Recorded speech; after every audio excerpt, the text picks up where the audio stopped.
So when you think about running a business, what it means is that doing that in Nigeria, in Africa, you really need a lot of resilience. Yes, you would always have challenges, but you see what makes you different as a business owner is your ability to take those challenges and make it work for you. A lady, when you're born as a girl child, even your parents tend to nurture you, train you to be a bit more conservative. The lady in the marketplace is that she's struggling with her DNA.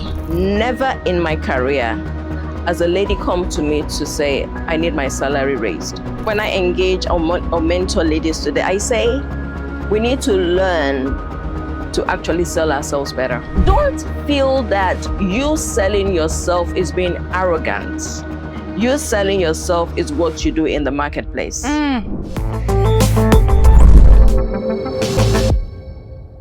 Good morning, good afternoon, good evening, wherever it is you're watching from.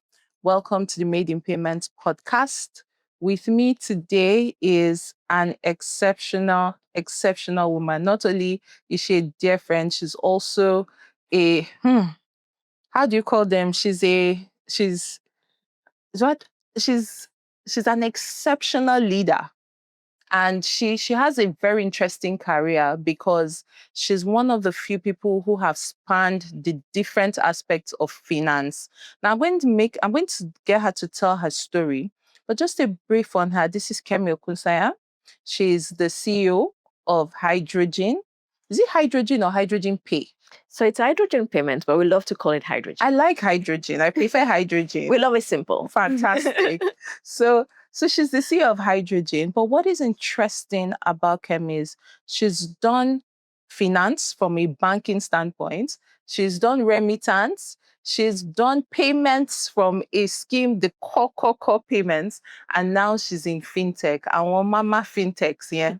So we're so happy to speak with Kemi today. And thank you so much for coming to the Made in Payments podcast. Now, this podcast is going to be aired for International Women's Day. So we're going to be talking a lot about women in payments. You see, when we look at women, a lot of times people feel women say, oh, we are marginalized. Oh, we didn't get this leadership role because I was a woman. But you were vice president in a global organization, a male-dominated organization. Now you are a CEO in payments in still a male-dominated, organization. Can you tell us a bit of your story? And, sometimes when people see people like you and I, they feel, oh, they didn't have any challenges, or it was smooth riding. Maybe it was something they said or something they did. And this is why it's important we tell our stories. So can you just take us a bit into the journey of Kemi? Thank you so much, Nkebet, and it's lovely to be here. Thanks for having me. When you were doing the description, I wasn't sure if it was me or like, I don't know. It's you. It is that It is who you. you're actually interviewing, but it's great to be here. Wow, my story actually started, I would say, when I was born. I came into a family of all girls.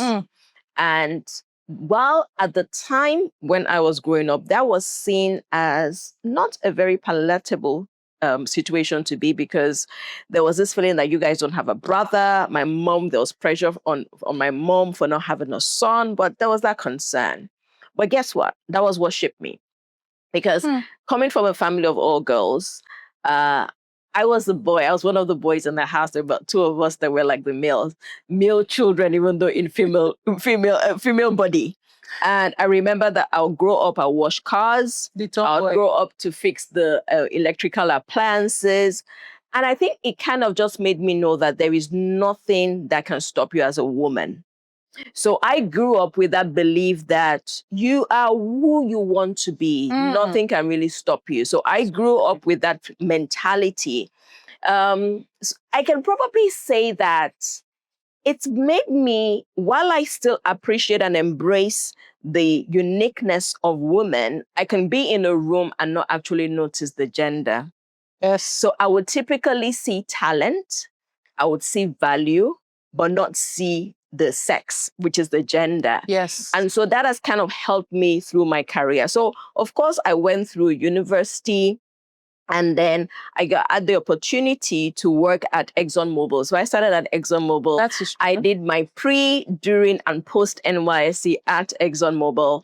Whenever I look back into my career, I think that was what really shaped me, because right at probably 21, 22, I was thrown right into a big project, and that's the Tommy and the Tank. Prior to that time, if you recall, we only had the types of stores you had at the filling stations in Nigeria were lubricant stores. Absolutely. And that was what kind of brought in the restaurant or the food chain business into the gas station. So we actually pioneered. Interesting. And I remember that it was a project that helped me to start to understand strategy. It helped me to start to understand product development and market development. Now, that wasn't in tech, but guess what? That knowledge was not lost. Absolutely. Fast forward, went into banking, and I started working with various corporations, corporates, signing them on, even the open market merchants, and I had quite a number of them. The learnings I got there as well, I still use today, because it helped me to start to understand business and payments from the side of the user. Went on from there into remittances, and then I started to manage not just Nigeria, and that was giving the exposure into first West Africa and then Africa. So I was initially just overseeing the West Africa region, and then later on I took on the English Africa part for MoneyGram. Now, when I look at that aspect again, a lot of the lessons I'd gained over the years still came invaluable, and then I gained additional knowledge, understanding what cross-border movements are. Yes. When I tell my colleagues in the office, it's always very fascinating for them, because I can practically tell you which sometimes the specific states in the US where money is going to a particular country in Africa. So that kind of helped me to understand the money movement, what is not just the money movement, but what drives the money movement. And then went on from there into Visa, where I now got into the card payment business. That experience, again, afforded me not just understanding how the money has been moving, why people move the money, but understanding the data points that you see. And I think that's where my interest for data started, where I start to realize there's a lot more you can do with the data. You have quite a lot of data. Who is paying? When is it paying? Why is the person paying? At what time is the person paying? And what you can do with that to helping your partners to actually grow their business. Now I'm in the fintech space, where I'm now using all the knowledge I've gained over the years to actually build in a company. And I think it's very exciting. Now, going to your first point and linking that to the woman thing. When I look at my career, have I seen anything kind of slowing me down or inhibiting me from achieving because I'm a woman? No. You said no. Are there times that I've felt that I've been marginalized because I'm a woman? No. Fantastic. But when I look at my colleagues in that space, what I see is that there's a natural DNA of being a woman, which many of us have not learned how to shape appropriately. And I'm sure we probably can have that conversation much later. But that is what I've seen is the difference. And I think it's something we can all learn. Fantastic. Amazing. So you started out in oil and gas. Yeah. Moved into banking. Yeah. Moved into remittance, into Anglophone Africa, moved into global, which was now Visa, West Africa into global. Then now you're building from scratch. Yes, from scratch. A fintech. What would you say were the challenges you faced in this journey? Maybe one or two. Because, somebody listening will say, maybe that's Kemi, she's superhuman. Maybe there's one soap she uses to bathe. What were some of the challenges? Because what we want to achieve is just to let people understand that the power of resilience and grit. What were the challenges? What were some of the challenges that you faced? As far as you find yourself running any form of business, now, payment is probably even worse. Hey, tell me. And it's because, one, you have the regulators very interested in that space. Yes. And they have a good intention. Don't get me wrong. But sometimes they come up with policies that they don't realize that is actually going to hurt certain things, but their intention is right. So there are times that you have your whole strategy laid out, and before you even kick off the strategy, a new policy has come. Guide everything. Guide. So I remember vividly that there was a particular year that I think I changed my strategy nothing less than 7-8 times. Because of one circular. Because of different circulars that kept coming. And so when you think about running a business, what it means is that doing that in Nigeria, in Africa, you really need a lot of resilience. You need that inner drive. You need to be able to push yourself. Nobody's going to push you. So that's definitely one of the biggest challenges I've seen. The other aspect is... Sorry, say that again. They didn't hear you at the back. You need to push yourself. You need to push yourself. Nobody's going to do it. You need that inner drive to ensure that, and to say to yourself and whoever you are leading, that we can do this. Because it's never going to be an easy journey. So that is definitely something I've seen across my career. I saw it in banking. I saw it in remittance. I saw it in the card scheme. And I'm seeing it even today in the fintech space. So yes, you would always have challenges. But you see, what makes you different as a business owner is your ability to take those challenges and make it work for you. Absolutely. Take those challenges and make it work for you. Now, you talked about the DNA of a woman. Can you expand a bit and how that comes to play when women need to get into leadership? Very, very great question. I'll start with this example that we all know. You know, culturally, a lady is... How do I put this? When you look at a lady, she is the one that is chaste. She doesn't chase when it comes to love and marriage. And so a lady, when you're born as a girl child, even your parents tend to nurture you, train you to be a bit more conservative. In some regards, you could call it reserved. So a lady is already trained from the family, from the community, and also society, that you shouldn't be too loud. You should be there. That's what brings the classic part of you being a woman. Now, if you put that side by side the business world, it doesn't work that way. In the business world, you need to put yourself out there. And so very often what happens with the lady in the marketplace is that she's struggling with her DNA of being told that this is what makes you a woman, but I'm here in the marketplace and I see all the guys being too loud, but they're getting the jobs. They're getting the deals. What am I doing wrong? Is it because I'm a woman? But in reality, it's because a lady doesn't know that there's a difference between you being a lady outside of work and you being a lady in your personal life. I'll give you an example. I've been working now for 25 years. And in 25 years, I've probably been leading teams from maybe 2008.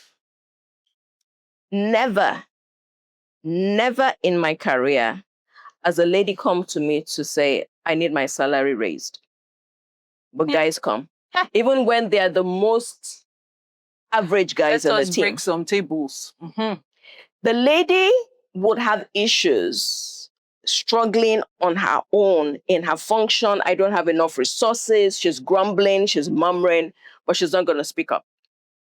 The guy has the slightest problem and is going to say, look, we can't do this. We can't deliver this project because we have to do ABC. So how do I describe this?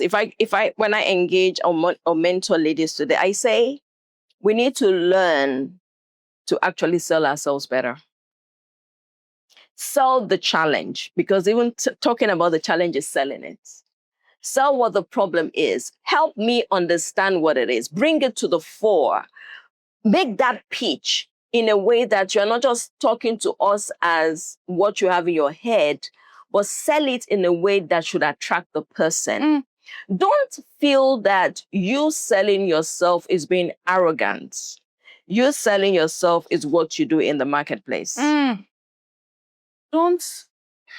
Let's take that again, because the reason I say we should take it again is that's a misconception that happens every time. Maybe they will think I'm being too proud or I'm being too arrogant. So please say it again. I don't remember how I said it, but don't think that you selling yourself is being arrogant. You selling yourself is what is required in the marketplace. Amazing. You have to. Otherwise, nobody's going to do it for you. Because you hear women say, I'm the one that did the job. I did the project. This guy went and presented it and got the promotion. I hear ladies saying that. I'll tell you the most common phrase, my work should speak for me. Aha. But your work is behind the curtain. So how is it going to speak? Your work is under the bed. So how is it going to speak? There's no light shining on that work. And you want somebody to know? I mean, you see in an organization, a guy will roll out a product and do an announcement and copy all the top executives. The lady will say that, but I've done that before. I did that kind of work. Nobody recognized it. How do we know you did it? Who saw it? Who saw it? And that's where the biggest problem is. So we need to start to understand that, yes, you can still be that lady that is reserved, that is conservative when it comes to love and marriage, but you can be a different person when it comes to winning in the marketplace. And I believe that God, who made women, gave us the ability to actually combine both. Yes. Because when I look at women that I've worked with, you know that thing we all say, I'm multitasking? It's only ladies that are. Sorry, guys. But I know that when I have 10 colleagues, 8 of them that are really multitasking are women. And so what it means is that the reason why that is there is so that you can switch between that business meeting and switch between being a mom. And then you come back into that meeting with the regulator, and the next minute you're being a good wife. It's part of what you can do as a woman. You have it in you. Absolutely. Absolutely. Amazing. Let's also talk about, because as we look at women in payments, and I think that was just brilliant when you talked about the DNA of a woman. Now let's talk about women as innovators. And I'm going to go a bit personal to you now, because I know you were a change driver for a lot of things. You've told us about the one in mobile, but what you've not told us, and I think you're just being, shy about the DNA part of the woman. The DNA part of you see, these are the DNA part of the woman we're talking about is the change you drove in MoneyGram. That's step change of how we all use remittance today. Yeah. We didn't know there were people behind it. Yeah. And also the change you drove at Visa when you were in the scheme side. Yeah. And some of the changes, because and why it's important is it's good to share this example so that women know that this idea I have is not stupid. Yeah. It can be heard, it can be done, and it was done before. And it's a very great angle you've come from. So when I look at women and what's that unique part of us, particularly in the marketplace, you put a man and a woman together. It's just the way God has made us. Men are very big picture, and they may not necessarily pick the details. A woman will see the fine details that will build into that. You need both in an organization for an organization to be great. Now, take that into my career, and I look at what happened in MoneyGram. So we had, for a very long time, what do we call it? Remittance inwards. So in Nigeria, we didn't have the license to do outbound. It was under my my reign in MoneyGram that we're able to get the outbound open, but it was open for everybody. And we had a situation where who is going to launch first, because you always have this first mover advantage. And my competitor at the time, of course, they had deep pockets. They had gone out there. They had done the big bang launch. And I was like, oh my God, we've lost it. We don't have that opportunity. But so the guys in the team saw that and said, we've lost, because that's the big picture. The lady in me saw the fine details. And what was the fine detail? They did a launch with one bank and got the central bank in there, and they had the front page of the newspaper, which was nice. And everybody felt like, oh my God, we've lost. But the fine details told me that the other banks were pissed. The fine details told me that the other banks actually love the competition. The fine details told me that, you know what? They can actually lose that partnership with the other banks with what they've done. So I latched onto that. And I went to every bank and I told them how I can make them shine with mine. And so I ended up having 7 different launch programs, and we were on the front page for over 1 week with different banks in Nigeria. Amazing. Now, it was one thing to have the launch. The second thing is, how do we get the business? That announcement, we wrote on it. And one of the things we did was we ensured that narrative, we made it in the minds of people that actually outbound is now MoneyGram. So because they saw the announcements go on and on for 2 weeks, people felt, oh, this is the only company that does the outbound. Of course, it made my competitors spend more money because they now had to play catch up. But that was not enough. The second thing is the fine details in a woman is that I started to look at the data and I saw where people were sending the money to. And I realized that, a lot of this was going to a particular corridor. And this corridor is more of trade corridor. Now, my business is such that I only do P2P, which is not necessarily business. But my customers chose to use it for business. Person to person. Person to person. But my customers chose to use it for business to business. What is my own? So all I did was that I made sure that I leveraged the information I had to push myself. We made so much money that the global head of MoneyGram had never been to Nigeria. In fact, maybe I'd been to Africa maybe once or twice, had to come to go like, what on earth is going on in that market? We've not made this kind of money in our lives. We made so much money that we were contributing over 50% of Africa revenue. Wow. Wow. Guess what? We didn't just make money, we made influence. At the time, when the central bank would call for a meeting with the remittance companies, they would call me. Because even in the mind of the central bank, we were now the de facto IMTO. Okay. It was the lady instinct. So let's leverage what we have. Yes. And let it come to life. Yes. The same happened in Visa. So in Visa, of course, I came in, and I don't know, they always bring me into these companies that you have to play catch up. And so I came into Visa. Of course, my competitor, I don't want to mention the name, was the biggest card scheme in Nigeria. And the task was close this up.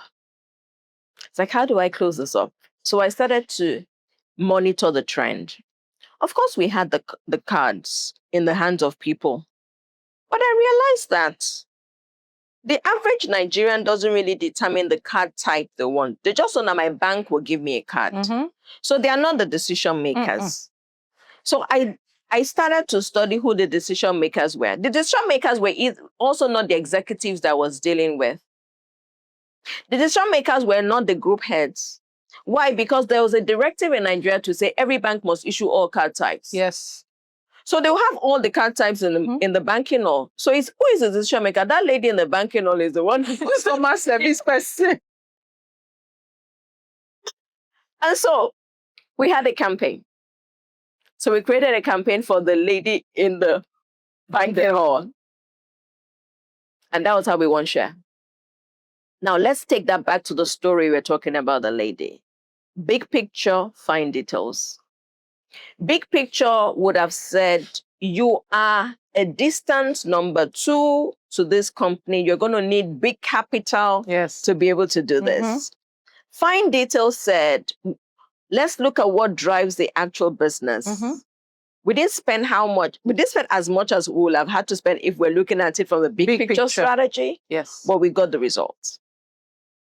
And that is the DNA. So women have in us a lot of things that allows us to think beyond, because we can multitask.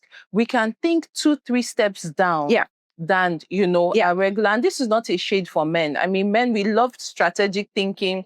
Of course, we need both. We need both in the room. Exactly. Yeah, but that's the beauty. And that's why you'd always see that organizations, I think there's the McKinsey report that says that organizations that have a good mix of diversity in their management actually would outperform their peers by 25%. So you need a good mix of both.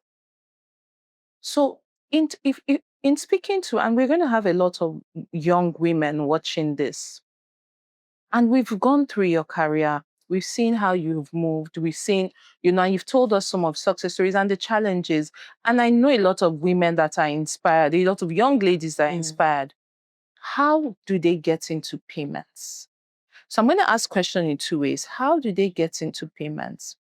And what are the strategies they can use to succeed in that?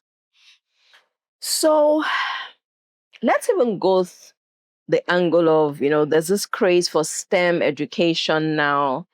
And yes, I think that's definitely one aspect. So embrace the sciences, embrace the tech, embrace the engineering. Gone are the days that people believe that only guys should be in engineering. Embrace it, embrace math. If you have interest in any of this, don't let anybody lie to you that there are few women in it. There are many. I think that's the first thing. Thank you. The second thing is, we are all influenced in very subtle ways that we don't know. We're influenced by what we see. We're influenced by what we read. We're influenced by the media. Get the right thing to influence you. Follow those persons, those ladies that actually are in that path, and follow their trajectory. Read up on them. You might just be amazed by how much influence that will get into you. Do not say that it's too late. I didn't do any of the STEM courses. Neither did I. So don't say that, oh, is it too late for me to actually go into that? There are many ways to get into tech. You might just come in from the business angle. It might be your initial opening door. And then you get in and your curiosity and self-development starts to help you learn how the technological world works. So it's never too late. Pick up courses. There are a lot of this short courses you can do online today. I mean, I know it's one of the things that you guys do at Intrinsic. Open your mind to it. Learn. Pick up learnings. Pick up, studies, courses in payments. It's not tricky. People tell you that it's difficult. It's not. It's not. I told you my history. I started off from ExxonMobil downstream. I was not in payments, but I picked it. I mean, remember a story that just came to mind. When I first got into the card payment business, I knew nothing. I knew nothing. I mean, I remember that even the job description, when I read it, I didn't understand it because it wasn't the lingo of payments. And you were meant to lead. And I was meant to lead. And I was like, what the hell is this? But I had to learn. Yes. And I remember the only thing I did was I prayed that, God, I needed accelerated learning. And then I applied myself to learning. In less than a year, I was teaching my colleagues that I'd met in that industry for years. I knew more than them. In fact, I remember one particular conversation we had with one of my colleagues that had been in the industry and in Visa in particular. She said, have you been in payments longer? How do you know all these things? And I was like, seriously, I only got here. So you can actually learn it. It's not difficult. And I think that's definitely something I'm going to encourage the ladies out there. It's never too late. The main thing is you have an interest. And once you have an interest, then you can pick it up. You can pick it up. And if you want to get started on your payments learning journey, you can visit Intrinsic. We have a lot of courses there that can help. Just putting it out there. So we've talked about Kemi in the marketplace. Kemi as a boss lady. What is Kemi's typical day like? And when Kemi is not working, what do you like to do? Kemi doesn't have a typical work day. I can start my day with a regulatory matter and jump into a business conversation. And next is I picked up my people management hat. And the next thing is I'm brainstorming with the product team. And the next thing is we're in the war room with the developers. So my day can actually go different ways. Can go different ways. But there are certain things that are constant. The hours before work and the hours after work. So the hours before work for me, I love my me time with God, so I would always do that. Absolutely. And then my after hours will be my time with my family.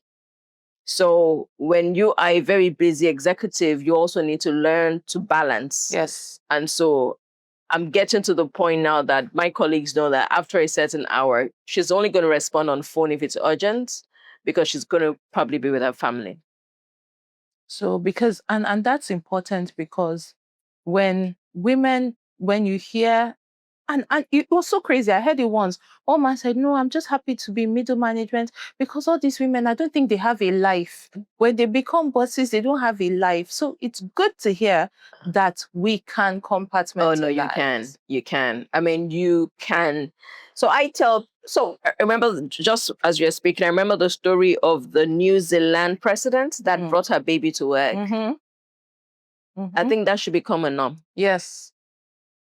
We need to be able to let people know that we have families. Yes. We have a life. Yes. I have a colleague, she's pregnant now, and she would, if you're fixing a meeting, she will tell you point blank, oh, I have my antenatal at that day, I'm sorry. And it's okay. And it's okay. It's okay. It is okay.